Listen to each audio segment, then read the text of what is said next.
Welcome back, fellow armchair generals. This is Gamer1745 here with my continuing playthrough of Railway Empire, American Civil War scenario with IKB. Say hi to everyone, IKB.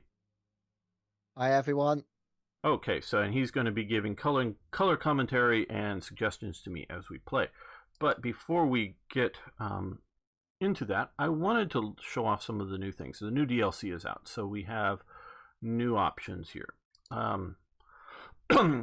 This is laid out a little different. We now have signals and supply towers are up at the top, but we also have a terminal train station. We can sort of zoom in and see. I haven't actually placed one of these on the map yet. And so instead of going on through to out the other side, I don't know exactly what, other than that, what the good thing for the terminal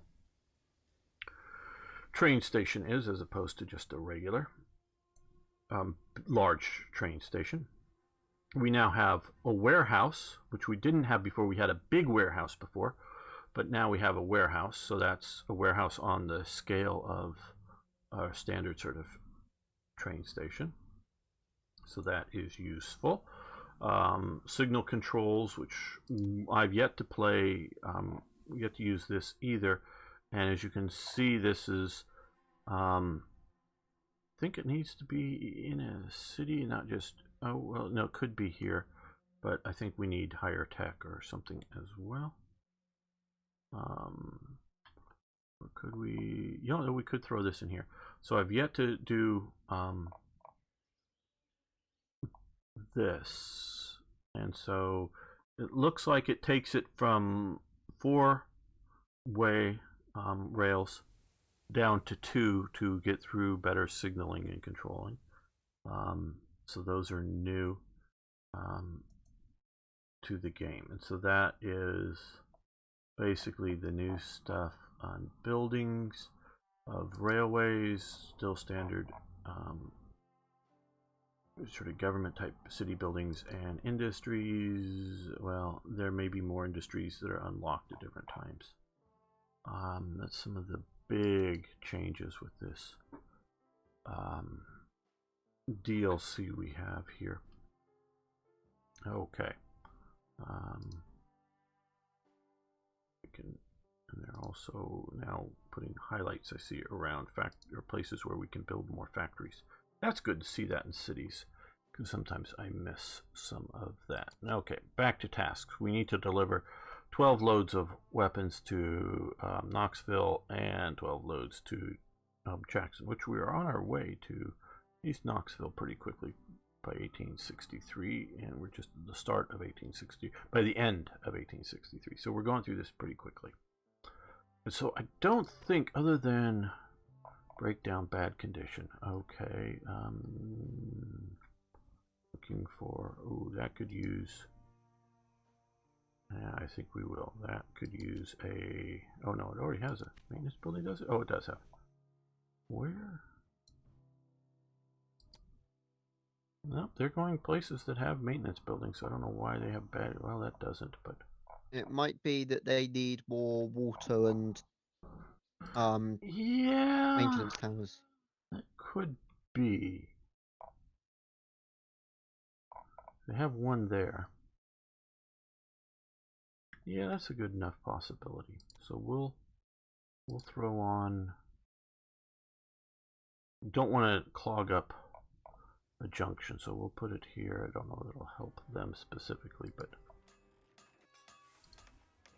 I can get that going. These are just random breakdowns, so quality of train engines wasn't so great back then compared to today. So at the moment, okay, that's good. So we're just going to let this roll forward here.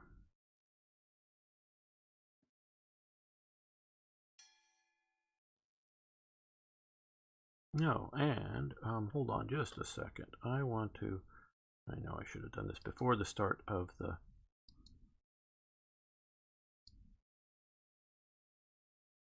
episode. We have some questions. Welcome. We're stopping that. Okay. I know IKB. You've been reading so up on this American Civil War from Jeff. Did both sides use armored trains during the conflict? I know the Union had some somewhat armored trains. Did both sides do that? Do you know? From what I've been reading, both sides had what could be described as sort of proto railway guns Right. in in terms of basically a very large, heavy, I think like a 32-pounder cannon on a flatbed with then sort of armor built around it. Good. Often, I mean, the first one I think was built by General Lee in the South and was referred to as the Land Merrimack. Okay, Land Merrimack. That's cool. Um, and they also, I believe, somewhere in Texas, the Confederacy also built a armored train that supposedly actually had a turret, Oh, which probably probably rather a small gun mounted in the turret, but something that could actually yeah. traverse. And there were other some of a lot, especially in the South, where there was much less heavy industry for making iron plate for armor. Right. There were trains that there were sort of batteries and trains that were armored with cotton bale armor, by essentially Ah. strapping big thick bales of cotton to things. Oh yeah, because those are very highly dense cotton, and so that will absorb a lot of impact from a lot of projectiles. I'm sure you can hit it with a big enough cannon and punch through it, but bullets for sure aren't going to go through it, and even light artillery probably would be absorbed by that. Yeah, there is also the Union did build some of what could be considered true armored trains, so to speak, which had up the front had a sort of Land Merrimack like flatbed with as much smaller cannon in it, but with firing ports to the front and then to the left and to the right, so you could swivel the cannon inside the Oh, armored okay, right, casemate to then to fire sideways at targets. And then behind that, they'd have sort of a box car essentially that had been armored somewhat with slits cut for riflemen to shoot out of. right. And then you'd have a locomotive in the middle being, Mm-hmm. and the problem they generally found is that, how to armor a locomotive Right. because you know, it's going to be you put some armor over the cab to protect The crew, yeah. the driver, protect the crew, and you put some over sort of the like the pistons and the valve gear that controls when the steam goes in and out of the cylinders. But you can't, because you've got sort of you got to keep to the weight limit of your track. Right. So they couldn't really armor the boilers very well, Mm-hmm. and even a relatively small cannonball to the boiler could quite easily could quite easily cripple the locomotive beyond easy Mm-hmm. repair. Basically make it a workshop job to fix it. Oh, we're playing Railway Empire, BP. Um, just converted over to that. Okay, that's good. The other question we have here is, correct me if I'm wrong, by the same person, Jeff. Correct me if I'm wrong, but were the pre and Civil War rail systems single lines? The only real big centers had dual lines. Would that have been for most of the track distances? Would it have been single lines during this period? Do you know, in the U.S.? And from most of what I've seen from the books I've been looking at, a lot of it is single lines. With A lot bypasses. of it is single track with bypass loops at places or at stations where you'd then pull over and swap. Right. Yeah, and I think that too, and that's what I thought so. And it's just, with the game, it's just easier to do dual, and obviously is, in a modern sense, dual is much better. But just wanted to answer Yeah. the questions for the viewers. Are there any more questions? No, that's it from Jeff, who about what's going on. Okay, so we have another engineer. Let's Louisville boots. Sure, soldiers need boots.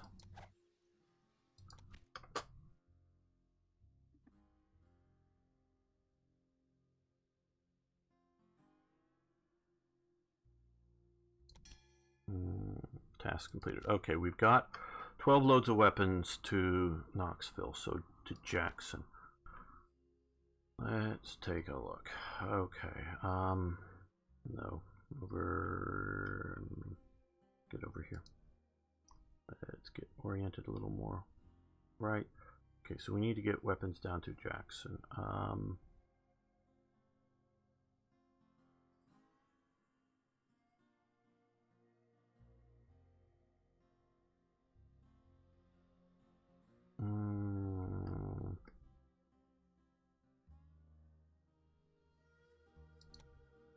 Let's see if we can add another train. And we're gonna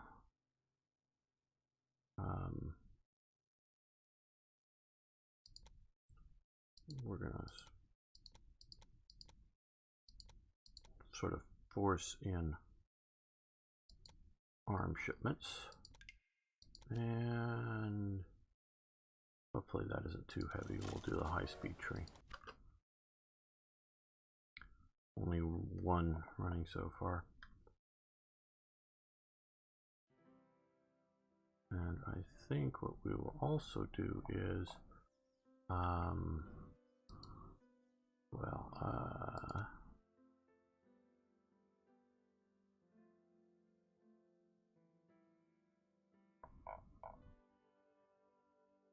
Knoxville. There we are. Well,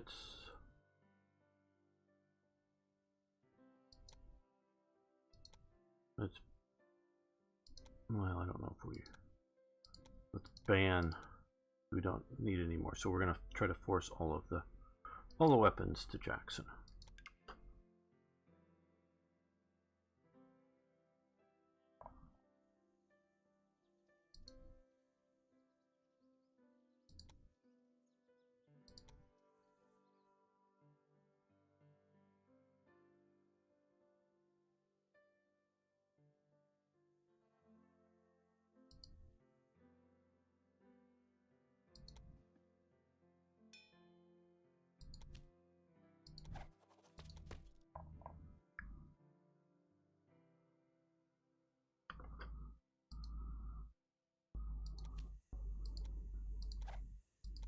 Make sure the crew, and that's a very happy crew.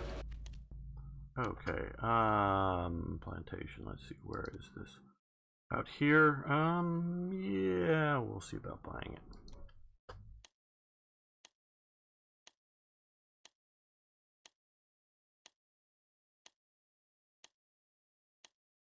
Okay, on chat, how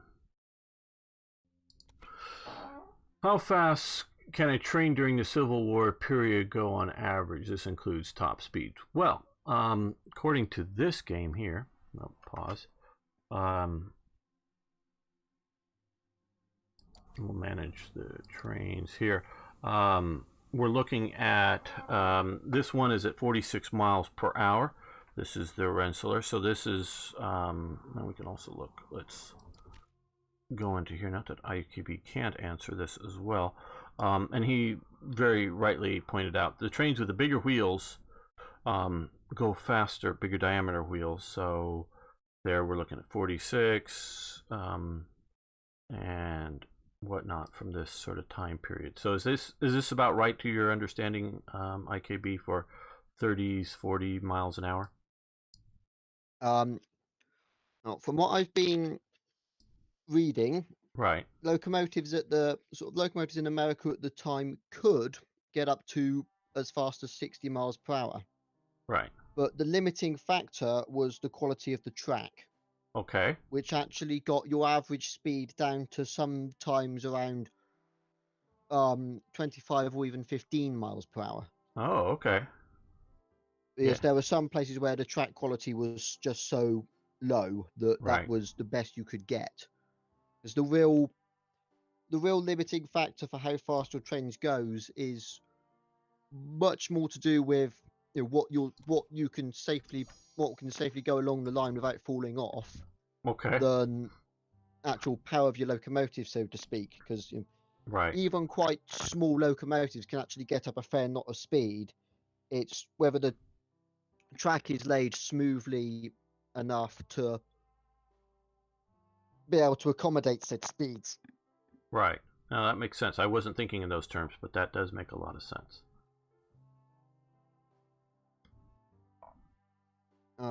Does anyone else in the chat have any questions?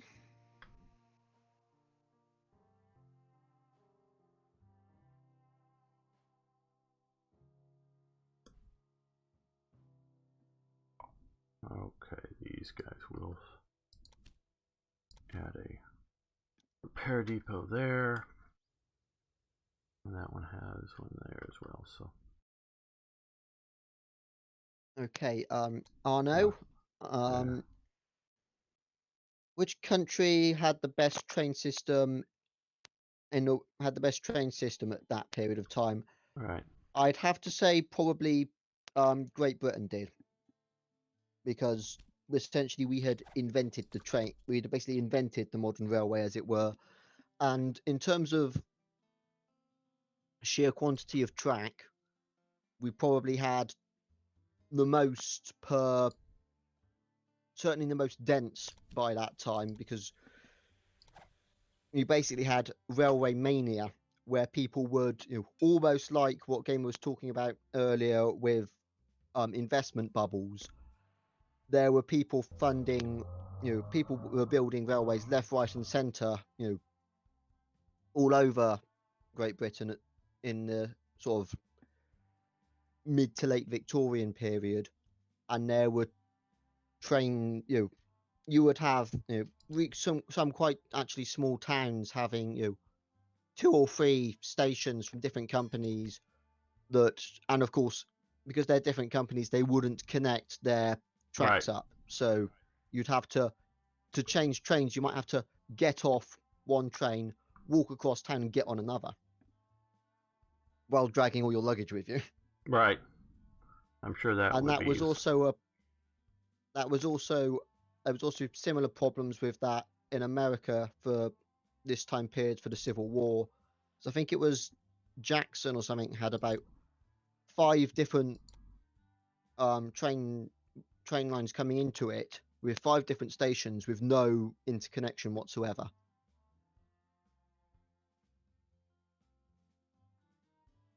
Let's do a sawmill here. Put that out there.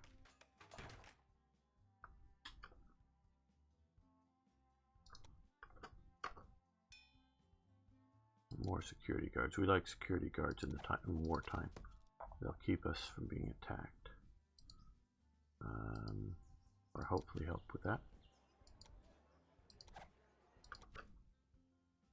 We're almost ready to get done with this scenario. We've got 11 weapons. Just got to get one more load of weapons down here.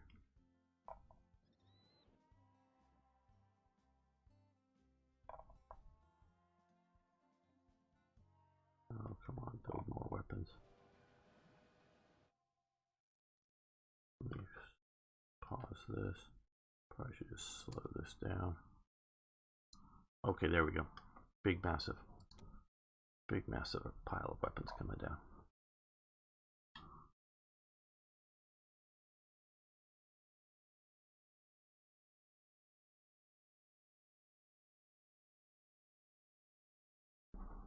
Oh, we have a connection bonus. That is normally worth doing. Okay, 300,000, and how best to connect that up?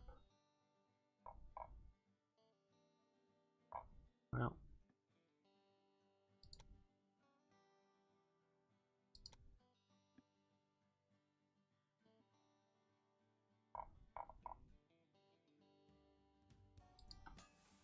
okay, now we get Toledo.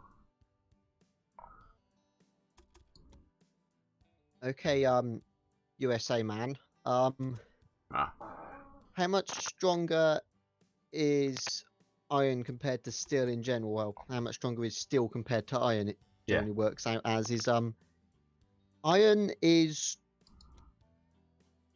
very hard, but also rather brittle, and iron will shatter, whereas steel will bend more before it breaks. But generally, I don't have any hard figures on Right. how much stronger, but generally steel is significantly stronger and will bend rather than just shattering. Well, that's important. Yes. It does depend on your use case.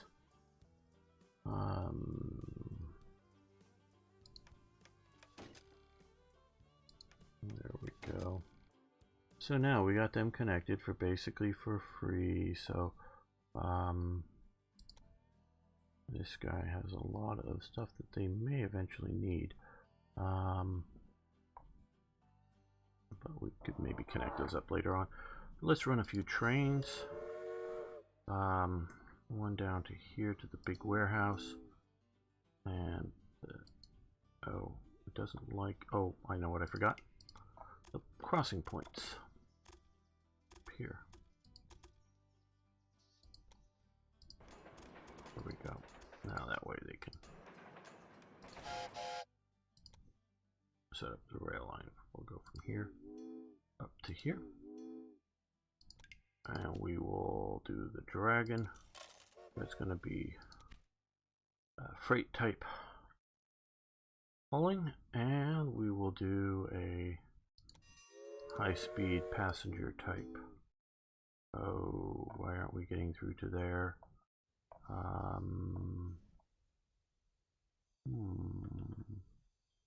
Okay, that's why. We've inherited some of this.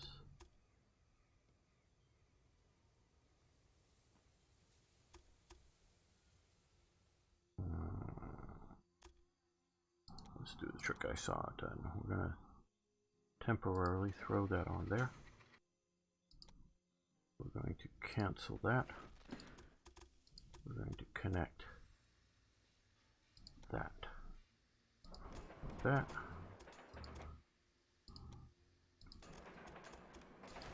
There we go. And now we're going to come back here and get rid of that. Yeah, get the full refund.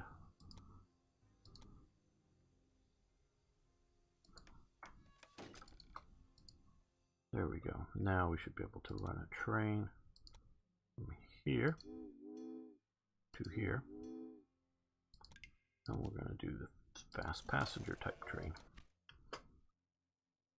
And they're loading up a bunch of meat. Okay.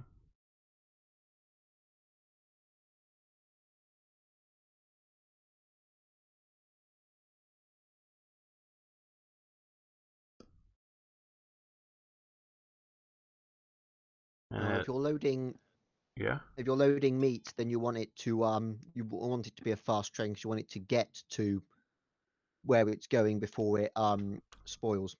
Yeah. Maybe. I know what you're saying, but you got to realize, it's meat is aged. People don't realize this, and so it's if you are, and this is the way, because Chicago became the great slaughterhouse in America. Trains would pick up the meat, the beef that was coming out of the West. You see all the famous sort of cowboy movies where they're driving it from Texas on the cattle drives up to Dodge City, and putting it on the train and then taking it east. A lot of that goes to Chicago, and it would be slaughtered in Chicago. And slaughter isn't like carved up in these nice little steaks. It's carved up into basically quarters, like a quarter of the cow, and it's drained of blood and it's sort of prepared. Then normally you would, in a cool space, hang the beef in halves or quarters for quite often a few weeks. And you could use that time hanging it in, and they even have the tech here for like refrigerated cars or insulated cars, using that to transport it then during its aging process. So I get your point, but you really don't want fresh beef. You want aged beef, and that's how they're able to work it out to move it from Chicago to New York to Boston to the other major East Coast cities. So that's my grandfather was a butcher, so I know a lot of this from that. Okay.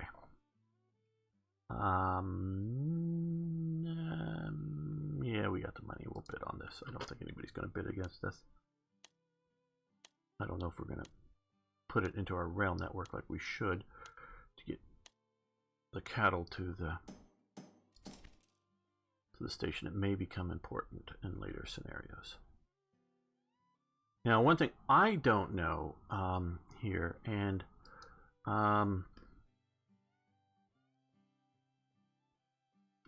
quite honestly, I have not looked into the game enough, because this is moving sugar and grain, which can be quite heavy, and we were talking earlier about cotton. By the time you bale cotton up into those big bales, they're big, heavy, dense things. And so I know, and I don't, again, know in game terms, and we talked about tractive power before, and that's good, how this affects the game versus, because it says suitability freight, suitability express, some of these suitability, well, maybe come over here, suitability mixed.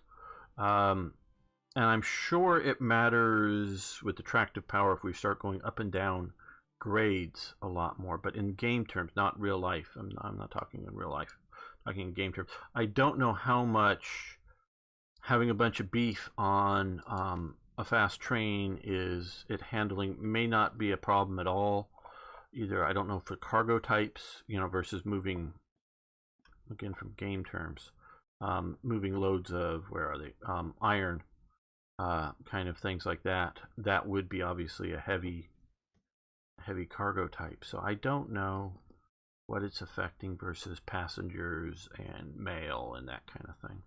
But just something to keep in mind if you're playing the game. And that it may or may not be some of the best options. And it may be affecting, because you get bonuses for having express trains. So it may be an idea to, if you want to do an express train, to ban certain loads. But this is okay. This is going to the big warehouse. But this is, yeah, the one going from Toledo to Louisville. Come on, we've got a big load of weapons coming down here, don't we? Are they not here yet? Nope. More stake moving around. Lots of troops. That's passengers in this version are really sort of meant to be. They get dropped off some other place?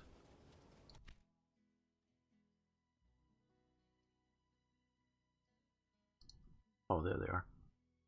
Okay, they're still coming. An inventor. Okay, well, we'll take these. I think the next scenarios are...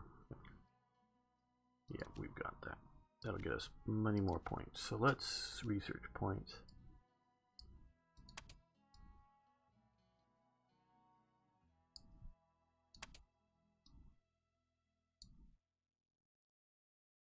Yeah, we'll add that. We may upgrade very soon after this.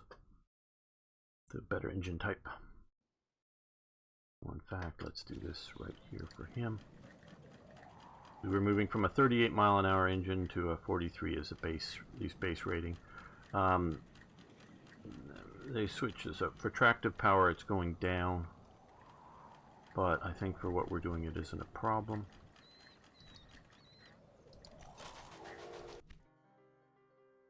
So it'll move faster.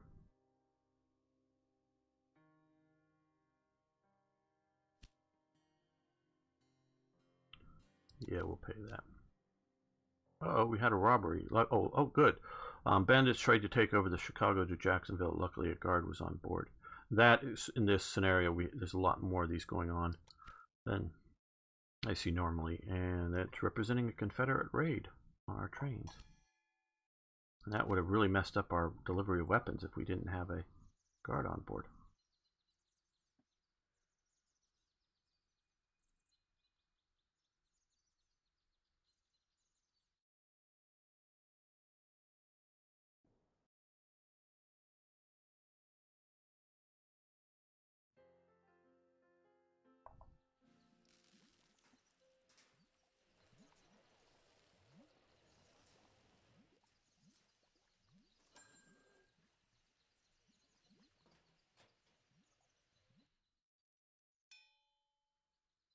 Okay, station master, do we already have one.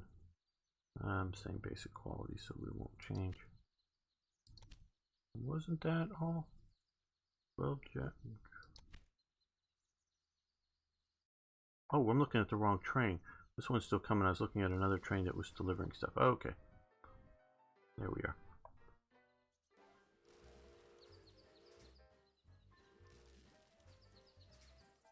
Let's,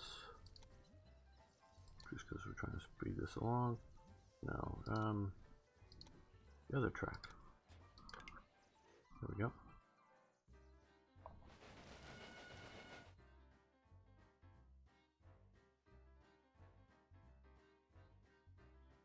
The weapons deliveries have arrived in Knoxville and Jackson. Perhaps now we can turn the course of the war in our favor. All right. The war is drawing to a close, and that is in no small part thanks to you. Our army is taking control of more and more areas. Now we have to deal with the reconstruction. Pay particular attention to Atlanta. The city needs help, as it will soon have to accommodate lots of returnees. Okay. Production is taking place in Louisville now. Transport a large number of soldiers from there to Atlanta so they can help with the reconstruction. Maybe we can even end the war.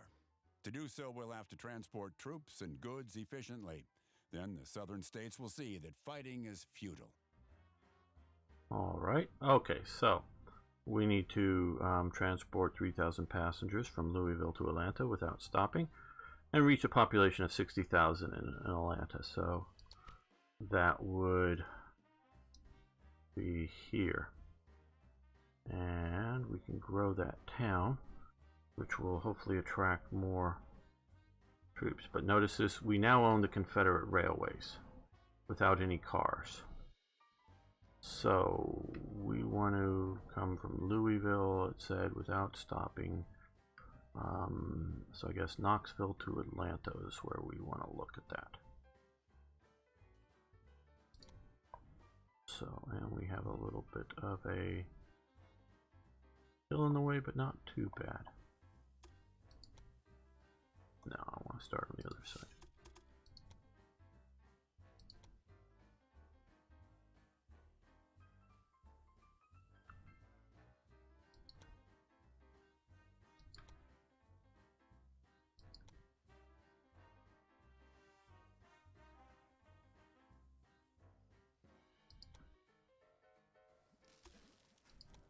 There we go. Getting around this.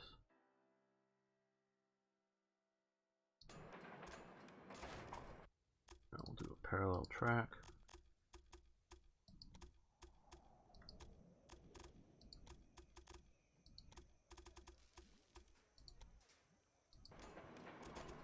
Crossing points.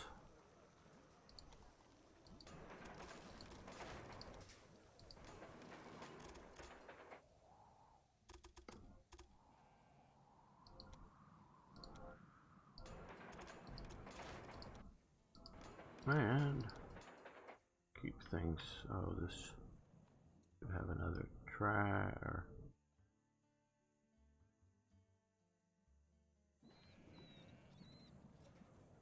oh, there we are. That should come that way. Okay, and down here.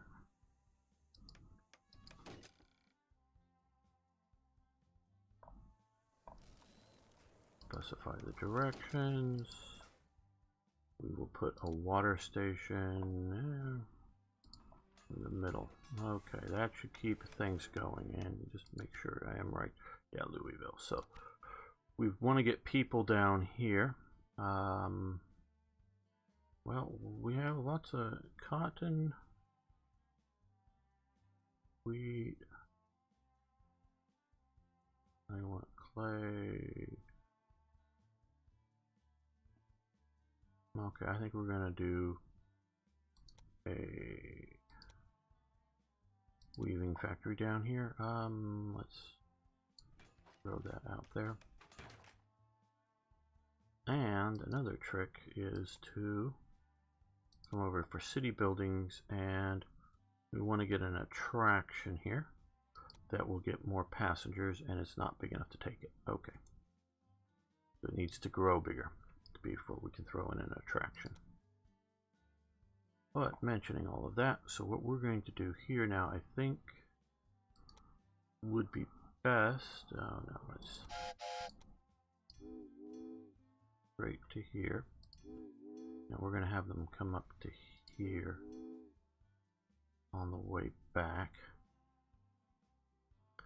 And coming out of Louisville, we're going to block off, try to push more towards passengers.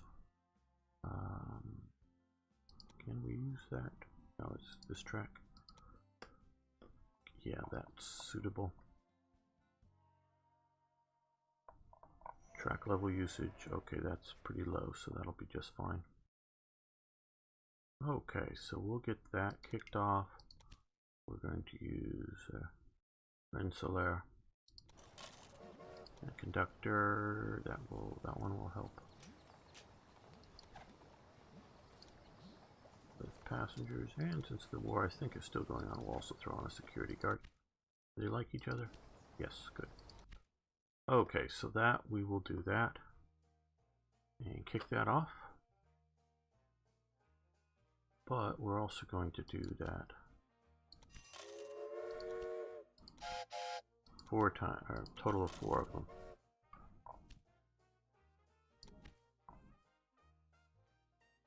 So they'll wait for track clearance for the trains to appear. But what's going to sort of happen is once they get out here, they're going to break up a little bit their compactness. What was that, IKB? Arno is asking, okay, what do you imagine the future of train travel looks like? Yeah, I'd like to hear that. Well, to be honest, what I can only really sort of speak in towards the UK, so that's where I'm most familiar with what's going on currently. What I generally expect to see a lot more, or more of the same, really, more making trains faster, and a lot more and a lot more electrification, so that the trains are powered by electricity from overhead wires rather than having actual locomotives as with their own fuel source on board. Right. Now I've been hearing that Britain has a electrical problem. Is that going to put into this? Not so much. So I know we've had a lot of, because I know some people who've been working on the electrification for some of the stuff in the UK, where the problem we've generally had is that we don't know where, no one really knows where a lot of the stuff, a lot of cables and drains that go underneath the track is. Right. Well, I'm thinking more. I'm thinking more power generation, sheer power generation. Well, we are having a new nuclear power station built, so hopefully that will solve that problem. Oh, well, that's good to hear, because some of the stuff coming controversy out of Scotland, that they're trying to build a bunch of dammed water electricity in what is considered historical sites that people are complaining about, and that's because it hasn't been doing enough work on some of that. Okay. Yeah, so Okay, that's interesting. So you think they're moving more towards electric trains? Yeah, but it's definitely moving towards electric trains. It's just more or less just straight up. The only real, there's always going to be a few places where it's just never going to be quite worth the money to put in overhead cables. But a lot of what they're Right. looking for there is to move it towards having a train that has onboard battery storage, Okay. whereby you can, if you're say going down like a little branch line that's not doesn't have enough doesn't have enough use essentially to justify the cost of building building overhead lines down it to provide power. You'll have a train that's got batteries underneath the carriages, so when you're at the station at one end, you plug in and charge up, and then the train picks up its passengers, travels down the track to the other end, and then either charges up there to come back, or if you're going on to main lines where you've got overhead lines, the train puts its pantograph up and picks up overhead power that way. Okay. But in general, I expect it'll be a lot more electrification will take place as people find the money to pay for it eventually, and that's sort of most of what's I don't think there's going to be anything major changes like changing what we're actually using in terms of rail and stuff. Mainly Right. because we've got so much track as it is laid that to switch to something new, it would have to be so much better Right. that because things like maglevs and stuff, yes, they're good, but they're not so much better. Right. We're not going to be replacing what we've currently got with entirely maglevs for a very long time to come. Right. You see now, in the U.S. there's a big push for rail, for increasing trains here in the U.S. And in California, they people voted on to set up high speed rail between L.A. and San Francisco, and so they were going to do that, and it was going to cost I don't know, some billions of dollars or something like this, and then they figured out it was going to be hundreds of billions of dollars or whatever, and it was just going to go from Fresno to Bakersfield. Are just going to go about only 2/3 of the way, in the middle of the worst 2/3 of the way, and it was just going to be really bad, and no one was going to take it. And basically, in most American cities, there's also a push for light rail to be put in. And if you do the math on this stuff, it would be cheaper to do single-use buses, like take a bus, drive it from one location to another, and throw it away, than it would be to build a light rail system in a city and then run that system for the amount of passengers that would actually take it. So single-use buses, literally one trip and throw it away, it'd be cheaper. And if you're going to use buses between LA and San Francisco, driving at 75 miles an hour on the highway, which is faster than the train goes in the US. So it's higher speed train. It'd be cheaper to use single-use buses and just literally throw them away. So this way the smelly people don't smell the bus up, because you have a fresh, clean one every time. And so it's really, really stupid in America to try to do passenger trains. But I have, as you know, not just visited, but lived in Britain. Britain is designed and set up much differently, and I'm not disagreeing with anything IKB is saying about British or European rail system. It's just in America, it's just an outdated technology that is only really functional for cargo and for sightseeing trips along the coast in a out of date train travel. Everything else just makes zero sense to build and use. we have built in LA. Generally, it's called the blue line, but there's the red line and different rail lines, and to get from one end of the blue line to the other end of the blue line takes you at minimum on the train, minimum an hour to go from one end to the other end. And you can drive the distance in good traffic conditions. And trust me, the traffic conditions when you normally want to go are not good. But you can drive it easily in a half an hour to drive that system. And so driving is much faster. Now, the blue line, about 20% of the blue line, as they have it designed, is sort of a screed against rail on a rail thing, but about 20% of the blue line, distance-wise or less, is intermixed with traffic in that the stations and the trains run parallel to roads and have to cross and pay attention to traffic lights, if you understand what I mean, and that way. And so that half an hour of the journey is that about 15 or 20% of the rail distance, and so that makes almost nothing. So if you go to a one station where that then is moved above and no longer, at least for most of the trip, no longer interacts with traffic, it can now move efficiently and rapidly, and that one takes about half an hour. And I will take that one once in a while when I go to the LA Convention Center, because it's god awful parking, and if normally when you want to go up there it's for a big event, so it's $20 to park here.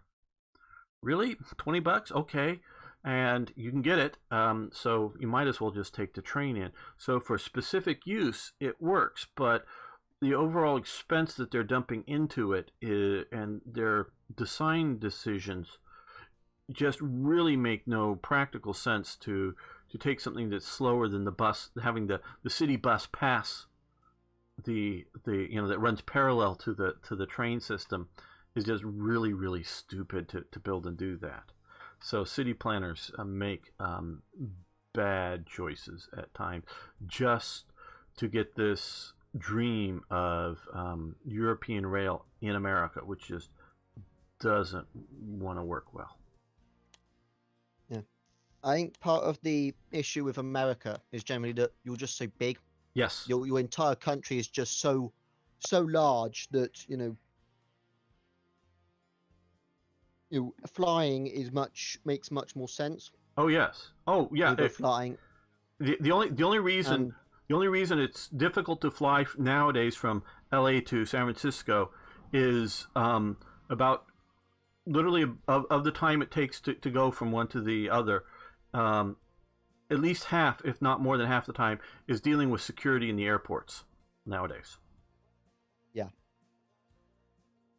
That's because one thing I noticed a few years ago when I went up to see some of my cousins who live in Scotland. Right. We flew up, and that took we spent longer waiting around in the airport going through security than we actually did on the airplane. Right. Almost. And since people aren't really afraid of somebody's hijacking a train and smashing it into a building, obviously they've been hijack attempts. The famous one was with the Americans on board the French rail system not so long ago, that took out a guy whose gun jammed. Yeah, you can definitely come on and do a terrorist incident, but you're not going to take that train and then fly it into a building or something. So you can't really weaponize it. So you don't really need. Yeah. Not so you can't weaponize it against another structure. You can derail the train or blow up the train. Oh, certainly. Kill a lot of people that way, but you can't. It's unless you were to. If you're trying to attack railway, if you're trying to launch some sort of attack on railways, it'd be infinitely better to essentially do what both sides did during the American Civil War and try and rip up the track. Right. Because that will cause infinitely more, you probably won't hurt anyone with it, but you will cause an awful lot of resources and stuff to be wasted on then having to repair it, and a lot of time to be wasted on having to repair it. Well, you have that, but just the idea that it would probably be more efficient or just about as dangerous to have a terrorist take over a bus. Yeah. And so it gets to the point, at what point does security just, become impractical? And so, trains do have that. And so as IKB, I'm sure, can tell us, I'm not anti the idea of trains. It's just trains should not be the goal. The goal should be efficiently moving people and products around, and then figuring out from there how best to do that. The Tesla company here, Elon Musk company, is working on electric big tractor trailer truck rigs to move stuff, because they're into electric stuff. So if you want to do non-petrol fueled movement of goods, fine, they're working on that. And I don't know how good the battery service is going to be to rapidly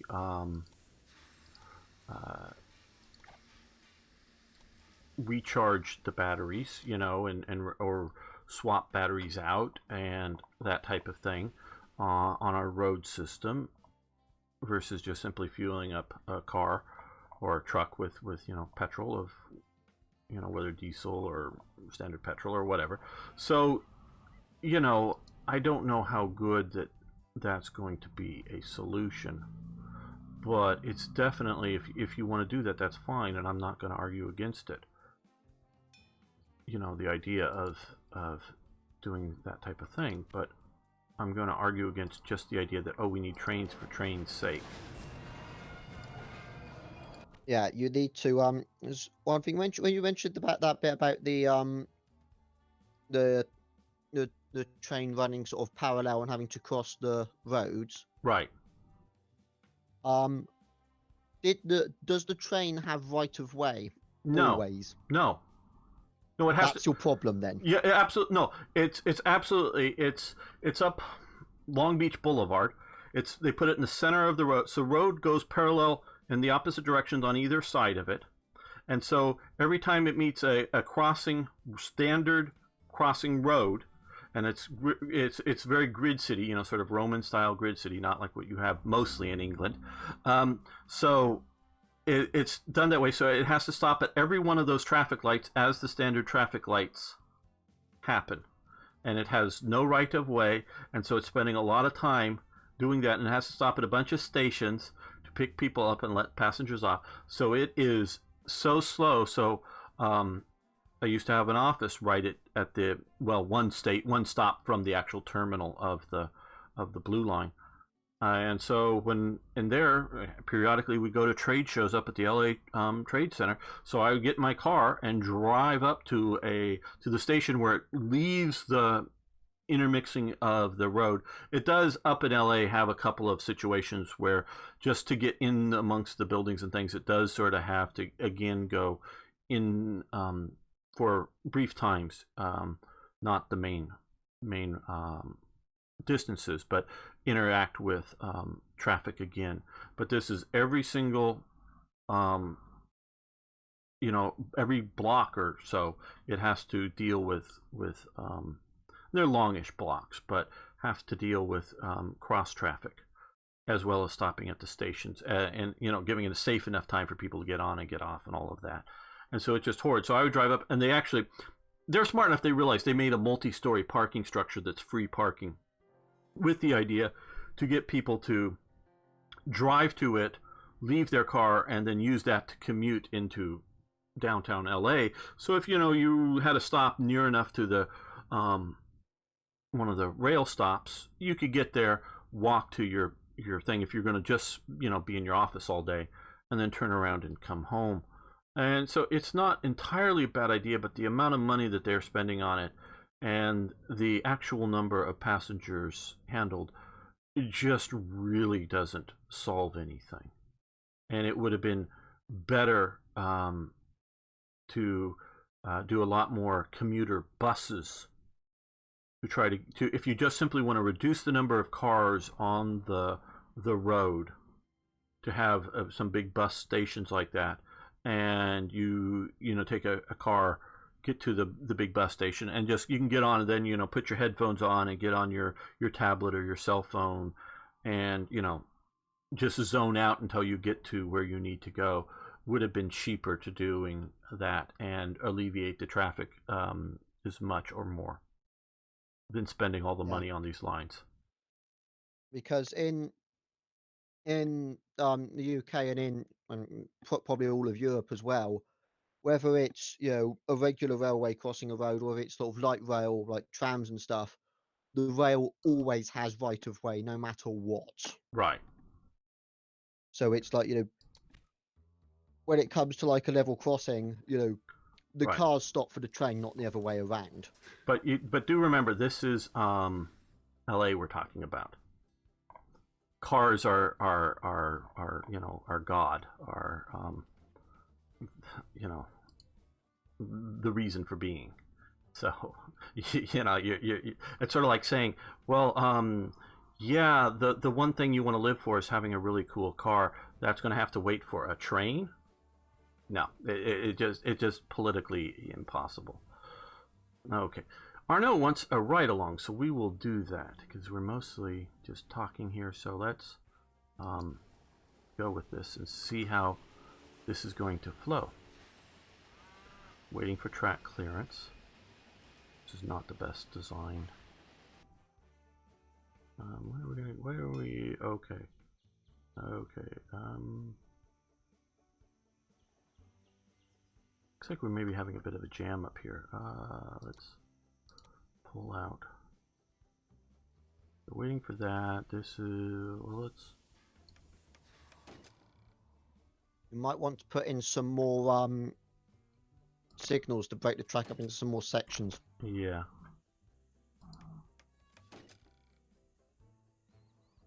Okay, that should do that. Let's.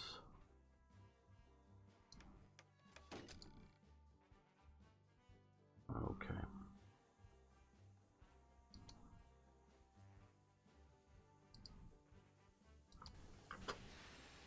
Hopefully, okay, that's, you see up right up there, the green and blue train is moving away.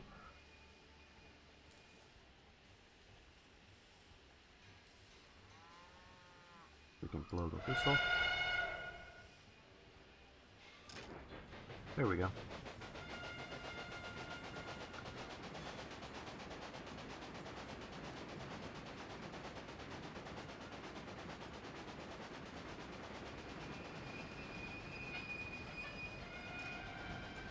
We're gonna pause this and we're gonna end the episode here. We're gonna keep playing, but come back next time to see the ride along and continuation of the American Civil War scenario of Railway Empire. If you haven't already, please subscribe to the channel. See you next time.